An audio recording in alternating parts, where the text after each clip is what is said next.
देखिए आप लोग के बीच हम एक बहुत सुंदर सोहर गीत लेके आयल बटी। हमरे गीत के आप शुरू से अंत तक सुनम आ देखम कि कन्हैया के आज जन्म हवे। कन्हैया के का करे ने उनकर माता कितना परेशान रहेली कन्हैया के पीछे, तो वही के माध्यम से आप सबके हम एक सोहर गीत सुना तनी।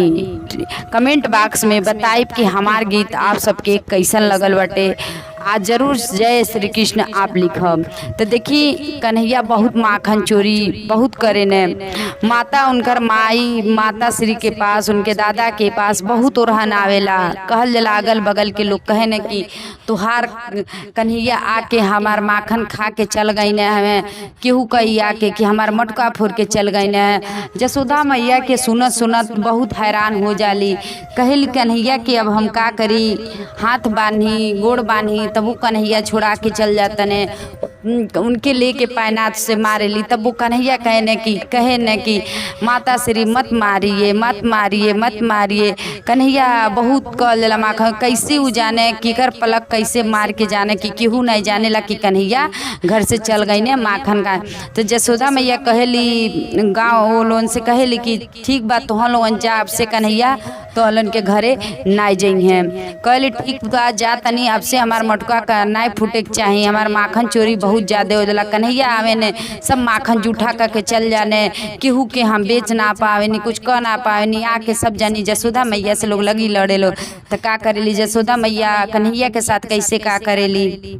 जसोदा मैया करेली रखवरिया करेली रखवरिया न हो कि कन्हैया नाही जाए पावे माखने के चोरिया करे नहीं पावे हो। जसोदा मैया करेली रखवरिया करेली रखवरिया न हो कन्हैया नहीं जाई पाव माखन चोरिया तू माखन के नहीं करहो। जसोदा मैया करेली रखवरिया करेली रखवरिया न हो कन्हैया के न कन्हैया नहीं जाई पाव माखन चोरिया तू न माखन चोरिया नो हो। कन्हैया का कहने कि माता श्री चली ई आप बिस्तर पे सो जाए, चली आपके साथे भी हम बिस्तर पे सूत जाता नहीं, हम ना जाए केहू के माखन खाए। कहली कि सही में तू ना जाइबा, कहे ना हम ना जाए माता श्री आप चली आप चली बिस्तर पे सुती। तो जाली कहली ठीक बा, कन्हैया के बात मान लेली। जाली बिस्तर पे जब सोते तो कैसे करे न कन्हैया। यशोदा मैया बिस्तर पे जब सूती जली आँखी लगी जाला हो। जसोदा मैया बिस्तर पे जब सूती जली आँखी लगी जाला हो कन्हैया भागी जाने माखने के चोरिया तो खाई के जो आवे ना हो। कन्हैया भागी जाने माखने के चोरिया माखने चोरिया में हो। जसोदा के बिस्तर पे आँखी लगी जाला न हो कन्हैया भागी जाने माखने के चोरिया ते माखने जो खाइला में हो। कन्हैया भागी जाने माखन के चोरिया तो खाई के जो आई जाने हो। नहीं जाने जसोदा मैया अपने कन्हैया के बतिया न हो। अरे नहीं जाने जसोदा मैया अपने कन्हैया के बतिया न हो। आ कन्हैया माखन खाई चली आवे बिस्तर पे माता के जो लगे सूती जाने जो नहीं जानी पाने जसोदा मैया हो। नहीं जानी पावेली नहीं नाई जो जसोदा मैया हो। जब उठे जसोदा मैया देखेली कान्हैया के सुतल बाने हो। जब उठे जसोदा मैया देखेली कान्हैया के सुतल बाने हो। अरे नहीं पाई पवने कान्हैया जो मखन के चोरी नाही कई पावे ने हो।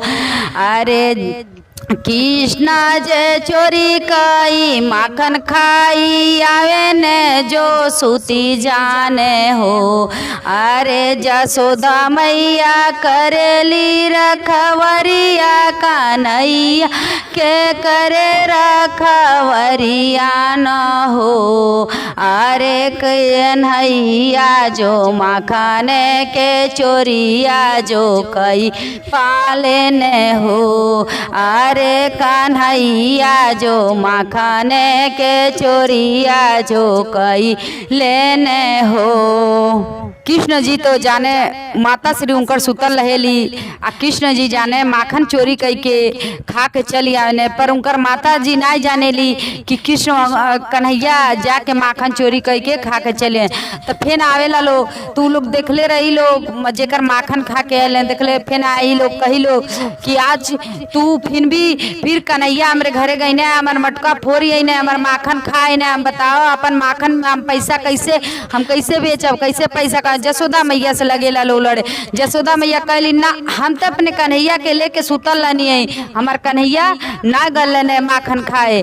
कहली ना हम तो लेकिन कन्हैया तो चल गए ने। जसोदा मैया सुतल रही, कन्हैया चल गए ने माखन खा के आके फिर अपने माता श्री के लगे सूत रहे ने। लेकिन जसोदा मैया ना जाने ली कि माखन खा के उगाइल बाटे। खा के आले ने तू का कहली।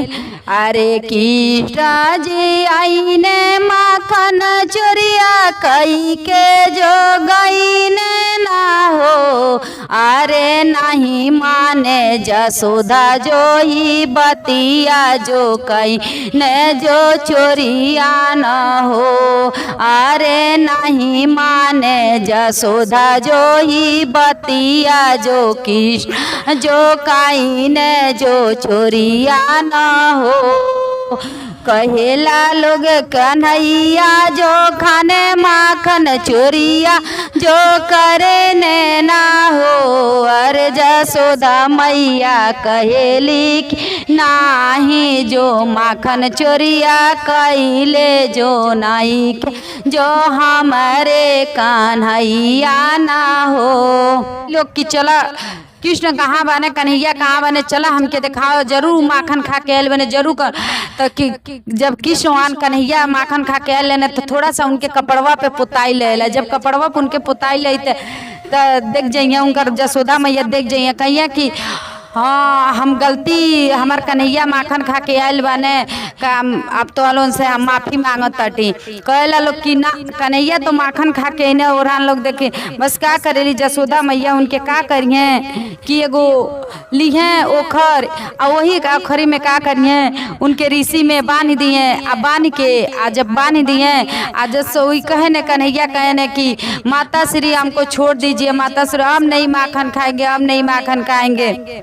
के का करिए बांध दिए ओखर में बांध दिए। आ बांध के आइए दरवाजा बंद कर दिए। आ जब दरवाजा बंद कर दिए, दरवाजा बंद करके आ घर में अपन लगे ली थी। तो जितना बेचारा आप देखे ला लोग सब जानी देखी लोग की देखा एगो माखन खातीन हम देहनी है ओरहन देनी है। आ कन्हैया कितना ज़्यादा सासत कर तली तब वो लोग के फिर मुँह माया दया आवेला। जब मुँह माया दया फिर आई तो लोग जाई लोग उनके दरवाजा पे कही लोग कि कन्हैया के जसोदा तू कन्हैया के छोड़ द, जसोदा मैया कन्हैया के छोड़ द। अब हम काले बानी हम अपन ओरहान हम अपन गलती वापिस ले तनी कन्हैया के छोड़ द। जसोदा मैया कहली ना उनकर आदत कैसे छूटी, हम बहुत ओरहान सुनत तनी उजे कर चाहे तेकर माखन खा के चली आवत तने। जसोदा मैया से सब लोग सब जानी लोग कई लोग ना कन्हैया के छोड़ द। लगी लोग आके उनका दरवाजा भरा तो कैसे लोग का कहला। अरे जसोदा मैया रौरे से करे नी आरजी भैया जो रौरे से करनी ना हो, अरे छोड़ दे तू तुहाऊ कन्हैया के नहीं क माखन चोरिया। अरे जसोदा मैया करनी गोड़ धरिया जो छोड़ी दे तू तुहाऊ कन्हैया के नहीं कहम माखन चोरिया जो नहीं कहम हो।